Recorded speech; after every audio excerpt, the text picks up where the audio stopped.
Hey everybody, what's up? I'm Brian K. Welcome to the video, and today we're going to be talking about playing behind the root note fret. A lot of people, right, they don't see all the wholesome goodness that lives behind your root note fret. So what I mean is this, like say we're in like the popular guitar key of A, right?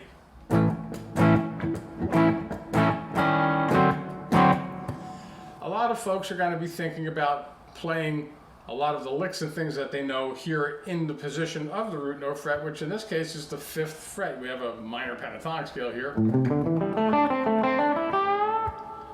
Okay, and a lot of licks and things that we're going to be playing are going to be right here off this position, and a lot of folks don't think about, well, what's going on behind the root note fret. Look at this. I have 1, 2, 3, 4 frets, right, worth of real estate. There's wholesome goodness back here, and you don't want to miss out on that. So what you need to start doing is just get hip to the concept of thinking about everything just coming back on itself on the guitar. You know, scales, when we do like positions of scales, right, you have your pentatonic scale and you have 5 pentatonic positions, right? And most folks, when they do that, they'll say, oh, well, here's my minor pentatonic, and I have my first position at the 5th fret, you know, and I have the second one up here at the 8th fret, you know, the third one at the 10th, and so on.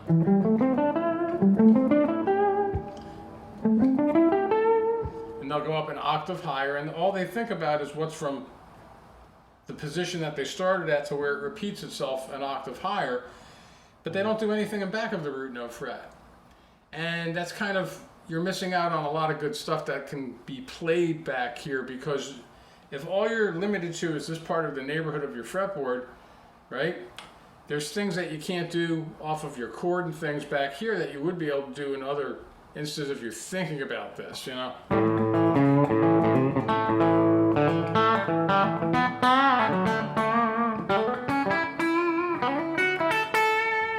You do all these licks and things behind the root note fret, and a lot of folks get confused about that. So how do you unconfuse yourself with this one? It's not really that hard. You need to just start thinking this way about it. When you're playing any bunch of scales, it could be like major pentatonic or minor pentatonic, okay, you want to start coming back around from the back door side of it. Right? So instead of only going in one direction,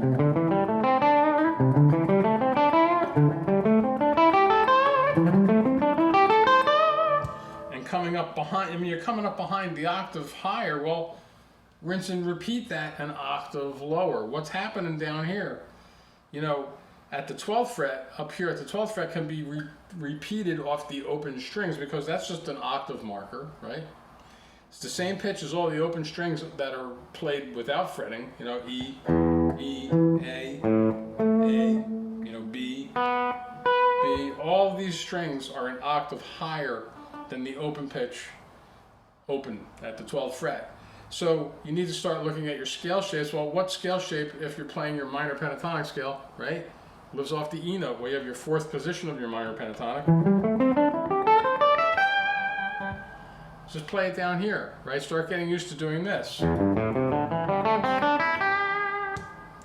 then coming back home to the root note fret you started on. You have a 5th position. Lives back here a whole step off the G. Right?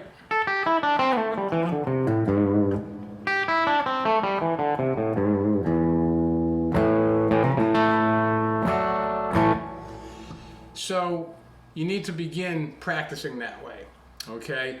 So you want to just get up to the 12th fret, and if you can play a scale shape that lands on the E note, you want to start replicating it an octave lower, and then come back home from the back door of the position that you started at, which is right here at the 5th fret. In this case, any key, right, that's up here on the fretboard where you have your pentatonic shapes or any other scale shape that you want to play with the low E string root note, up here at the 5th, the 7th, the 8th fret, you have all these keys up here that are, quite frankly, good guitar keys as well as A. I mean, even G is up here above the open strings. You still can fit things in back there, but if you're in the key of B, right?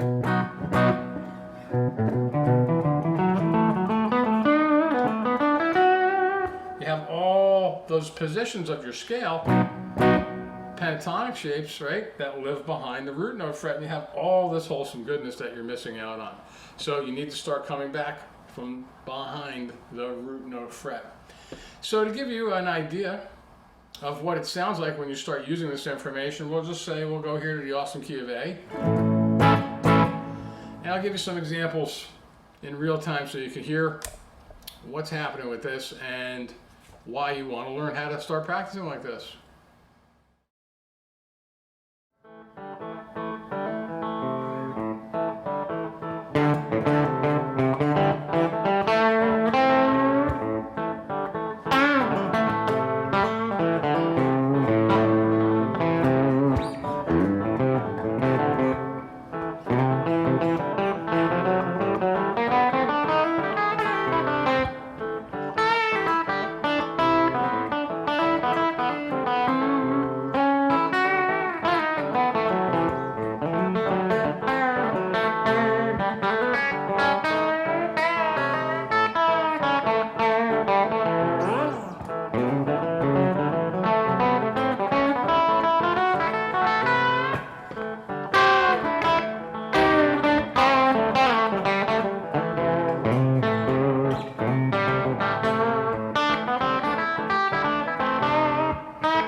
All right, so there you have it. As you were able to hear, right, you could do some pretty cool stuff right back here behind the root note fret in the position of where a lot of your rhythm, right, rhythm chords things are going to be happening. And once you get used to this, you can start incorporating these techniques off of the chords themselves, which is kind of like, well, like what Hendrix used to do, right?